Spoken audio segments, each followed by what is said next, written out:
Bueno, yo celebro esta sesión, más allá de las presencias, de las nuestras y de las personas, de los invitados, de los representantes del Ejecutivo. La celebro porque durante todo el día en el país, millones de argentinos, millones, afiliados a distintos partidos políticos, representados por distintas expresiones políticas y dirigentes, salieron a decir, vamos a defender la democracia y este es un límite. De modo que, como decía un dirigente del Partido Justicialista, nos quedaba solo pensar si nos poníamos a la cabeza de eso o si algunas de nuestras cabezas iban a tener que dar alguna explicación. Lo que pasó anoche en la entrada de la casa de Cristina Fernández, porque además creo que es un momento en el que es un imperativo no ponerle eufemismos ni hablar metafóricamente. Lo que pasó en la casa de Cristina Fernández, una de las máximas referentes políticas de Latinoamérica, probablemente la más importante dirigente política viva del país, 2 veces presidenta, actual vicepresidenta, convencional constituyente, senadora nacional, diputada provincial. Lo que pasó con esa dirigente política, que se llama Cristina Fernández de Kirchner, no es un hecho de generación espontánea.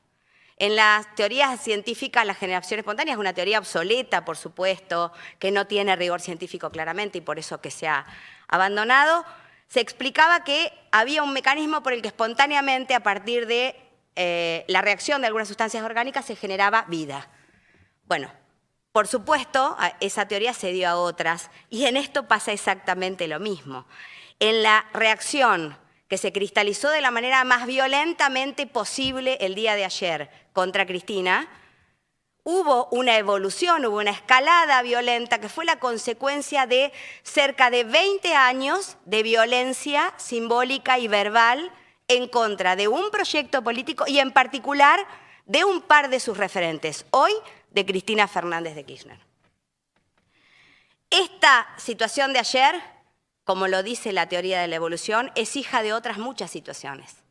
Es hija de frases que repiten algunos medios de comunicación, que es la grasa militante, que es el curro de los derechos humanos, son las bolsas mortuorias colgadas en las rejas de la Casa Rosada, son las direcciones publicadas, los teléfonos de dirigentes, de funcionarios, publicados para los escraches, porque la dirección de Cristina Fernández de Kirchner no se la pasaron los militantes espontáneamente. Se empezó a instalar hace unos años que vivía ahí, del mismo modo que se instalaba que usaba una marca de teléfono, que se compraba alguna marca de carteras y que esas cosas no podían pasar en una dirigente popular y nacional. Esto que pasa ayer, que tiene una gravedad mundial. Todos los portales de noticias del mundo tienen en su tapa la fotografía de lo que pasó ayer. Todos los dirigentes del mundo se han expresado solidarizándose personalmente con Cristina Fernández de Kirchner y con el movimiento nacional y popular que representa. Porque claramente es un atentado a la democracia, pero esa democracia que todos defendemos se expresa política e ideológicamente en un espacio político, que somos hoy el Frente de Todos.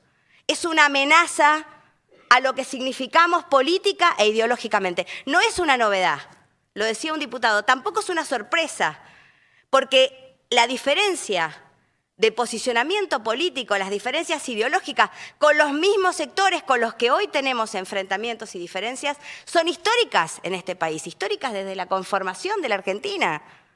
Basta recorrer inclusive la historia oficial para encontrarnos de un lado y de otro de la grieta. No hay ni que ir a ver un revisionista para saber que esto pasa hace muchos años. Tampoco hay que profundizar mucho en el análisis de la historia para saber que a nuestro respecto, es decir, respecto de nuestro movimiento nacional y popular, siempre se expresó de la misma manera violenta y canallesca la diferencia.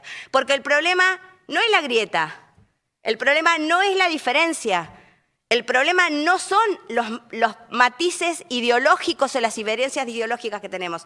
El problema es una decisión sistemática de sectores de escalar esa diferencia en violencia para que se exprese de la peor manera que los pueblos la pueden expresar, con la vida de otros y en este caso amenazando la vida de la vicepresidenta y de la máxima referencia de nuestro proyecto político.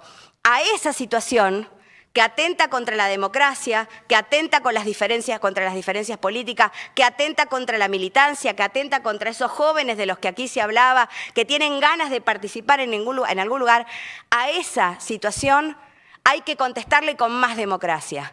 Y más democracia es más debate, más democracia es más discusión de ideas, más democracia es más discusión de proyectos y es menos maquillaje, es menos barniz es menos frases de coaching.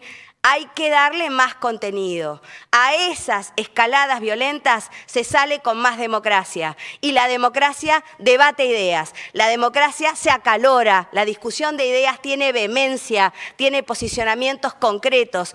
Esa es la discusión que tenemos que lograr tener. Mientras maquillemos el debate con 30 declaraciones por sesión, 35 declaraciones por sesión, ningún proyecto de ley concreto que se proponga discutir lo que un proyecto político propone de lo que necesitamos frente a otro, no le hacemos ningún favor a la democracia. Y entonces toma carnadura el discurso de la violencia, el discurso de la frase chicanera, graciosa, de la que somos víctimas todos, dirigentes de la región y de la provincia también.